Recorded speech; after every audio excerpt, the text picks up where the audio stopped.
Merci, Madame la Présidente. Thank you, Madam Speaker. Bold and calculating Republican strategists began using anti-trans rhetoric as a wedge issue in American politics, whipping up imaginary fears about trans women lurking in bathrooms or fears about library books turning straight kids genderqueer.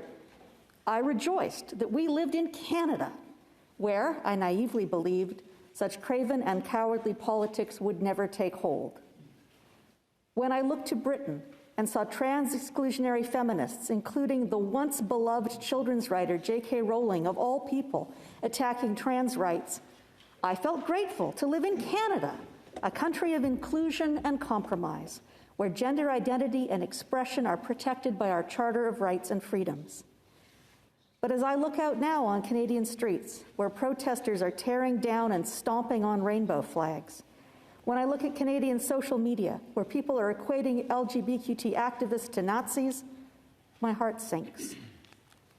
The furor being whipped up around this question is shocking and scary. The angry, hateful protests in our streets are bad enough. The paranoid and despicable actions of certain provincial premiers who are willing to run roughshod over charter and privacy rights, the better to posture as family values warriors, are in their way even more frightening. Can you imagine the anger and disgust that the late Peter Lougheed would feel that his notwithstanding clause is being used not to protect provincial rights, but as a preemptive threat to bully and intimidate literal school children? In Canada, no school board is taking away parental rights. No caring teacher or librarian or school counselor is forcing or luring or seducing Canadian children into being trans. Gangs of queer activists are not roaming the country lopping off teenagers' breasts or genitalia. In Canada, with its public, not-for-profit healthcare system, no one is making money by tricking kids and parents into getting hormone therapy or top surgery. Canada's physicians tend to be conservative in the best and most honourable sense of the word, and in this country, no families with underage children are being rushed or pushed into gender-affirming care. No dramatic medical steps are taken without lots of psychiatric and medical assessment and lots of therapy and conversation.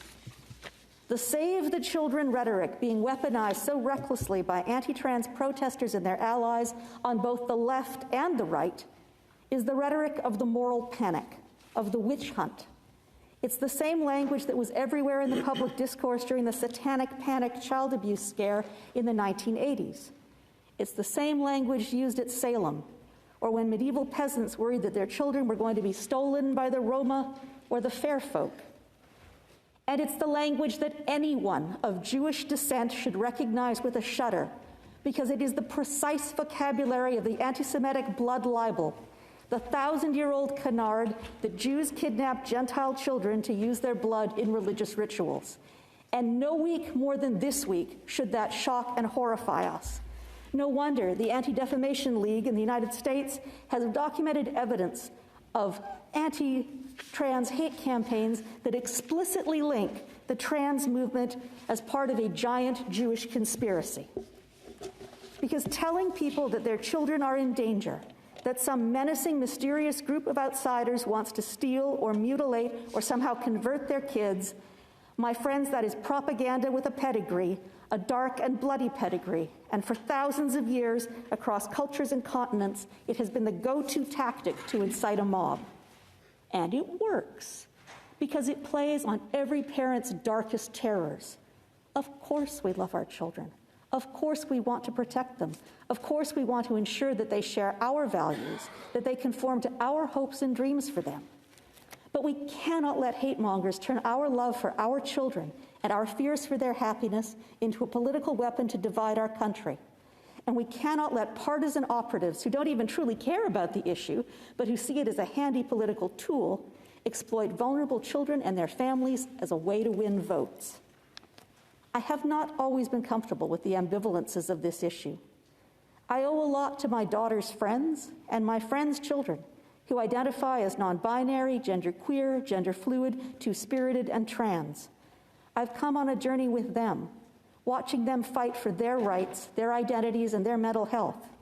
And I've watched their parents, my friends, wrestle with their own confusion and doubt and discomfort.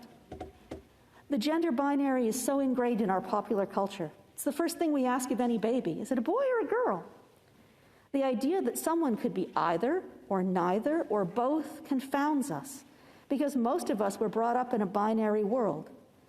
I've watched and I've seen some kids playing with identity, experimenting with their pronouns and names and presentation, exploring the limits of gender norms, and then deciding that they're not trans or genderqueer at all. And you know what? That's okay too. Adolescence should be a time to experiment and push limits and ask hard questions about who you are. For some people, this probably is just a phase or a fad or a way to challenge their parents. And you know what? That's also perfectly fine. But for many, many, though, gender transition has been a literal lifesaver, something that has given them peace in their own bodies, has made them know themselves for who they truly are, and saved them from depression, despair, and self-harm. Who are we to begrudge individuals that